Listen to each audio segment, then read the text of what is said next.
Les quiero dar la bienvenida a este curso que organiza UNED Abierta sobre la educación de las mujeres en España. Y vamos a hablar desde la Hispania romana hasta la Ilustración. Bueno, me presento, soy la profesora Beatriz Comella Gutiérrez, del Departamento de Historia de la Educación y Educación Comparada, de aquí de la Facultad de Educación de la UNED, y mi interés es explicarles, en primer lugar, con una breve introducción, el motivo de este curso. Bueno, como saben ustedes, los estudios y publicaciones sobre la educación femenina española se centran especialmente en la Edad Moderna, es decir, desde inicios del siglo XIX hasta la actualidad. Es lógico que sea así.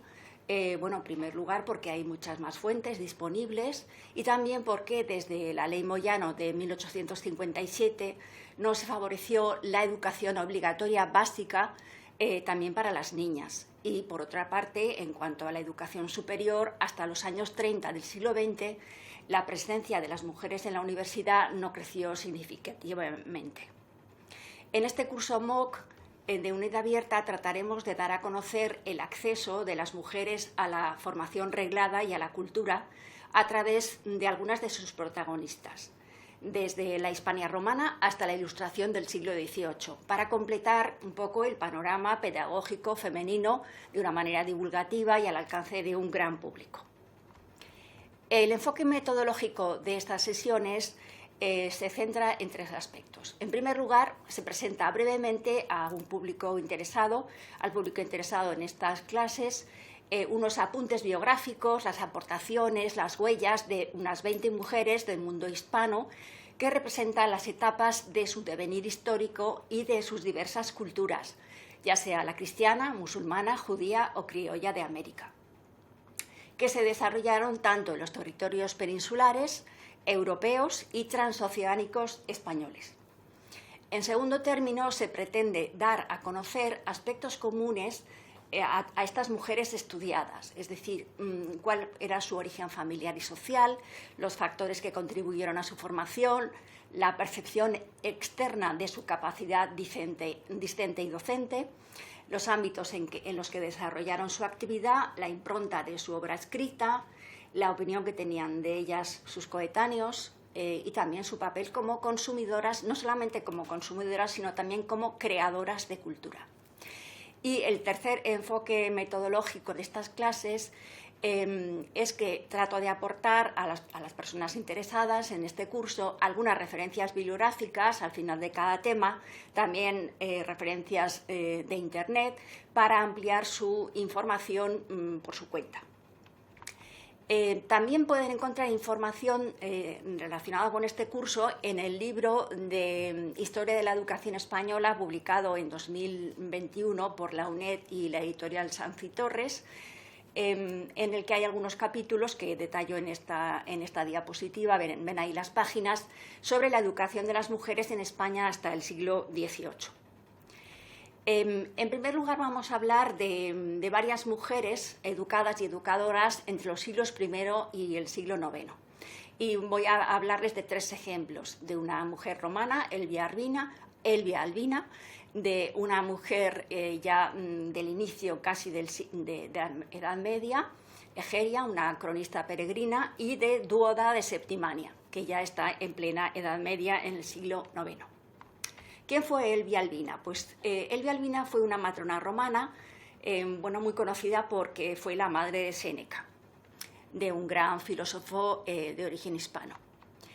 Sus primeros años, pues Elvia nació en Alba Urbagona, noble latino de la colonia romana correspondiente a la actual Arjona, en Jaén, a finales del siglo I. Su padre, Marco Elvio Novato, era magistrado, pertenecía a una familia notable de la oligarquía local, y es muy posible que ella asistiera a la escuela primaria hasta los 12 años.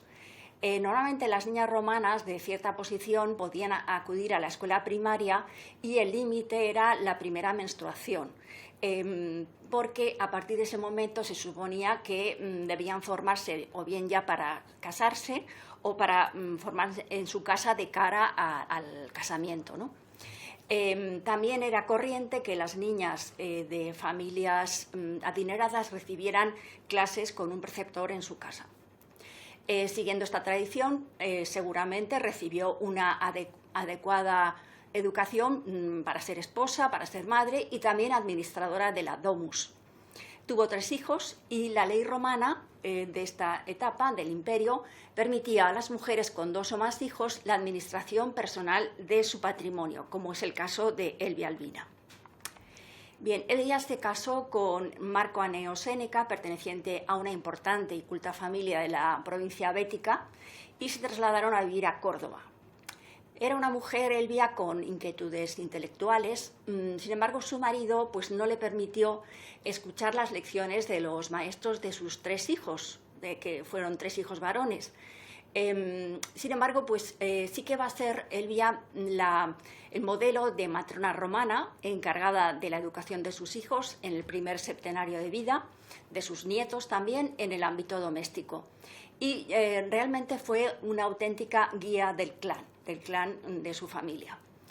Además fue una mecenas notable porque contribuyó, por ejemplo, con donativos a la construcción del Teatro Romano de Córdoba. Hay una obra que su hijo, el más conocido por nosotros, que es Séneca el Joven, que llegó a ser un gran filósofo, dramaturgo, poeta y además preceptor del emperador Nerón y el máximo representante del estoicismo romano, le dedicó a su madre. Es una de sus obras llamada Consolación a Elvia y lo escribió en torno al año 42 después de Cristo. En esta obra trata sobre las desdichas que marcaron la vida de su progenitora, las dificultades que tuvo que superar y le animaba a sobreponerse a ellas con fortaleza y dignidad, es decir, los principios del estoicismo. Le sugiere que se refugie en los estudios filosóficos que tanto le gustaban para superar estas adversidades y pérdidas. Posiblemente esta mujer se pudo dedicar al estudio una vez enviudó, ¿no? Fue una mujer consumidora de cultura y es posible que tanto Elvia como la esposa de Séneca, Pompea Paulina, llegaran a conocer, obviamente, parte de la obra escrita respectivamente por su hijo y su marido. Y los reconocimientos de esta mujer pues, han llegado tardíamente, aunque sí que se la ha nombrado en obras de la Edad Media, etc. Pero, por ejemplo, en Arjona, su ciudad natal, se erigió en el año 2007 una estatua en su honor y también cuenta con una calle en Córdoba capital donde pasó gran parte de su vida. Bien, la siguiente protagonista de esta primera unidad es Egeria. Egeria fue una cronista y peregrina, una hispano-romana que viajó a Jerusalén. Es una mujer realmente peculiar y bastante única en su época. Egeria fue una cristiana hispano-romana nacida en la actual Galicia en pleno siglo IV. Seguramente debió ser una mujer rica y culta, porque sufragó los gastos de un largo viaje de 3 años y además era culta porque escribió sus vivencias en latín. El latín de la época, que era ya un latín, digamos, no tan puro como el de la época inicial de la República o del Imperio, ¿no? Su obra es realmente excepcional, ¿no? Porque es una crónica de un largo viaje, de una peregrinación, titulado en latín Itinerarium ad Loca Santa, Viaje a los lugares santos, que realizó entre los años 381 y 383 a Tierra Santa. Atravesó el sur de la Galia, el norte de Italia, cruzó en barco por el Adriático, llegó hasta Constantinopla, de allí llegó a Jerusalén, visitó Jericó, Nazaret, Cafarnaúm.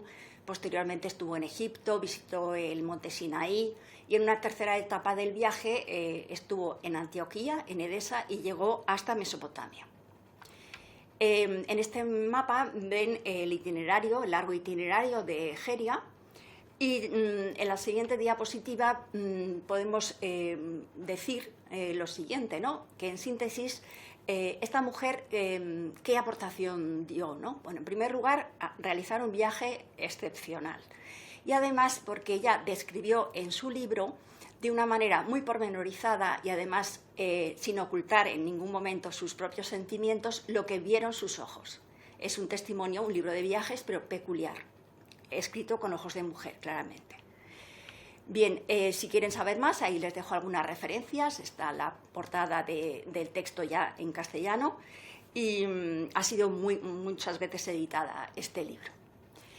Bien, la siguiente protagonista es Duoda de Septimania, una mujer del siglo IX, y es la primera mujer autora de un libro educativo.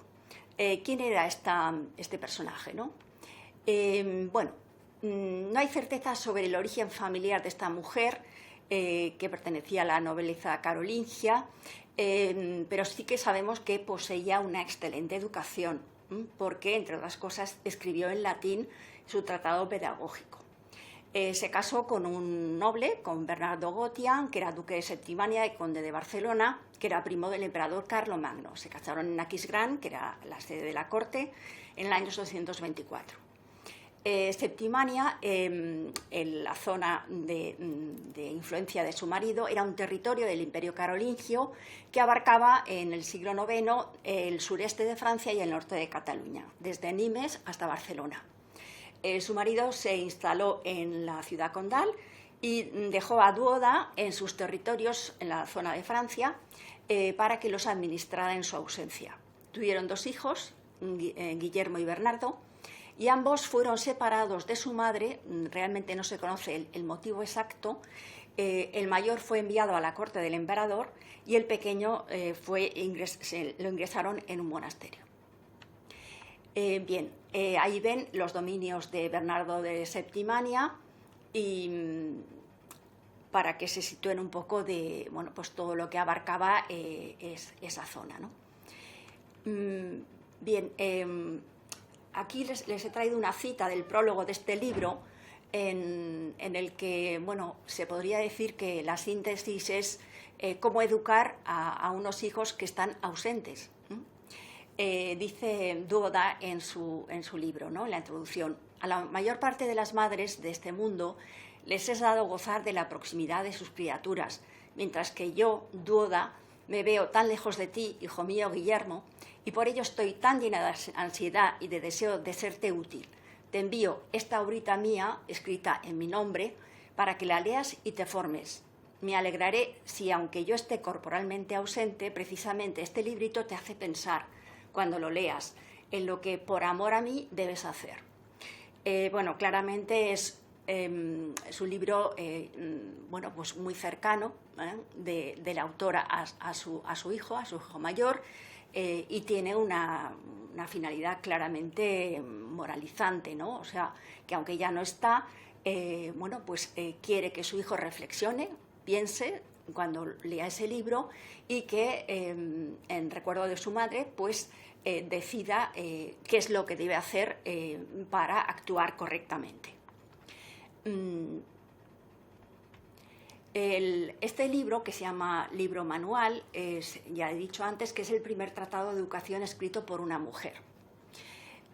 También les traigo aquí otra cita, que es la siguiente, ¿no? Aunque tengas cada vez más libros, date el gusto de leer a menudo esta obrita mía y sé capaz, con la ayuda de Dios omnipotente, de entenderlo para tu propio provecho. Encontrarás en él, en breve, todo lo que desearás conocer.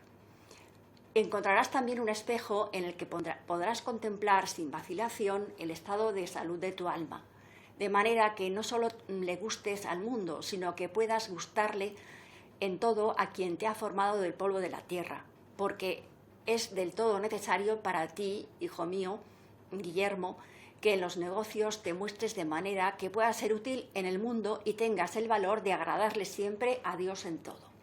Como vemos, aquí hay pues 2 caras, ¿no? Por una parte, la referencia al espejo, que es como Guillermo en el libro se va a ver reflejado lo que quiere su madre transmitirle, ¿no? Le habla de la salud de su alma, de cómo debe recordar que es una persona que tiene un principio y un fin, es decir, que está formado del polvo de la tierra, que tiene que tenerlo en cuenta a la hora de actuar, y que en sus negocios, en su modo de llevar la vida, debe mostrarse en dos aspectos muy interesantes, ¿no? Que son complementarios y no excluyentes, ¿no? Por una parte, ser útil en el mundo y también agradar a Dios a la vez, siempre con la perspectiva, digamos, teológica. Para saber más sobre esta mujer, que ha sido muy estudiada, incluso hay alguna asociación llamada Duoda, bueno, pues les dejo aquí algunas referencias por si les interesa ampliar un poco más. Y bueno, con esto hemos terminado esta primera parte del curso.